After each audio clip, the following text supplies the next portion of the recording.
এই যে গাড়ি ঘোড়া সব তুলে দিয়ে এখানে নৌকা নামায় দেওয়া ভালো হতো। কার কথা বলবো ভাই, সরকার তো শুরু করছে কাঠ, এখন কি বলবো।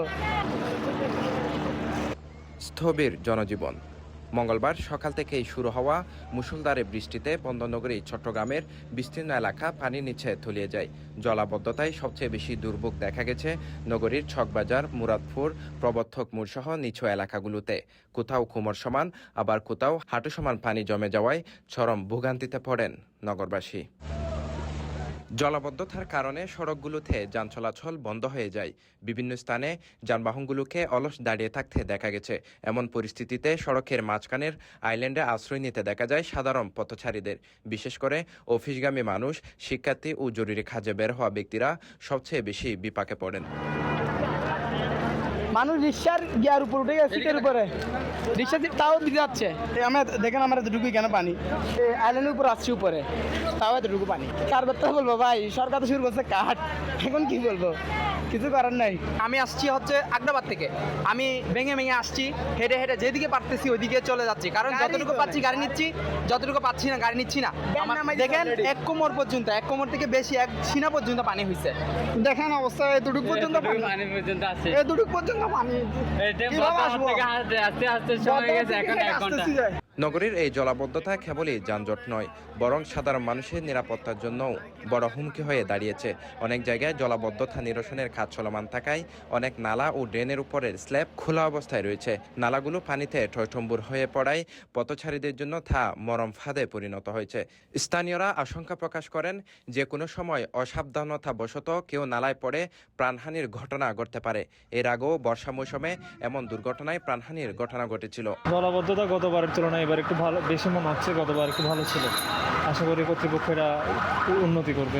ভাই গাড়ি বলতেই নেই, অনেক কষ্ট করে আসতেছি। একটা যারও 3 নম্বর বাস পাইছি, গাড়ি পাইছি অনেক কষ্ট করে, উনি কাজে দিয়ে নামাই দিচ্ছে, এখান থেকে আসতে পারি না, জাম, এখন হেঁটে আসতেছি, কী করবো, যেতে তো হবে। এখানে নালার কাজ চলতেছে, এরা তো তাড়াতাড়ি কাজ করতেছে না, সেই জন্যই তো বড় সমস্যা হয়ে গেছে। নালার প্রবলেমের জন্য তো এতগুলো পানি। দীর্ঘদিন বৃষ্টি হয় না, তো এই জন্য মনে হয় জলবদ্ধতা বেশি হয়েছে। অনেক পানি, গলা অব্দি আমার এতটুকু, এই কোমর অব্দি ভিজে গেছে পুরো, অতটুকু পানি এখানে। কি করবো আর, দেশের তো এখন যে পরিস্থিতি, এই পরিস্থিতির কারণে আমাদের ভোগান্তি দিতে হচ্ছে সাধারণ জনগণ থেকে।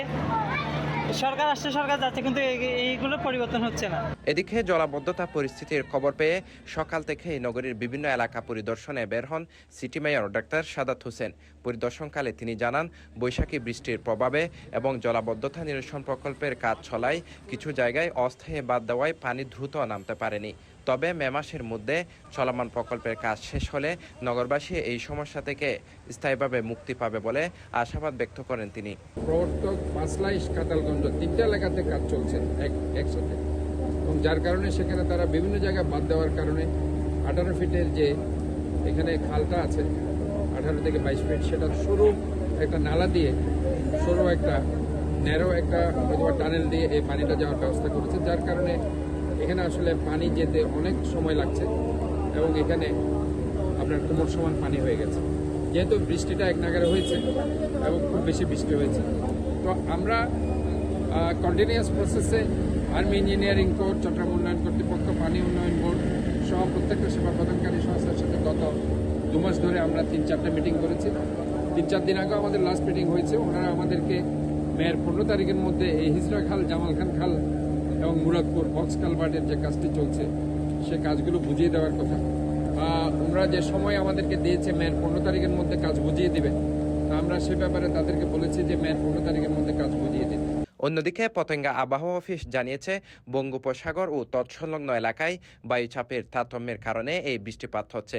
গত 24 ঘন্টায় চট্টগ্রামে 6 মিলিমিটার বৃষ্টি রেকর্ড করা হলেও আগামী 48 ঘন্টায় চট্টগ্রাম সহ দেশের বিভিন্ন বিভাগে ভারী বর্ষণের সম্ভাবনা রয়েছে।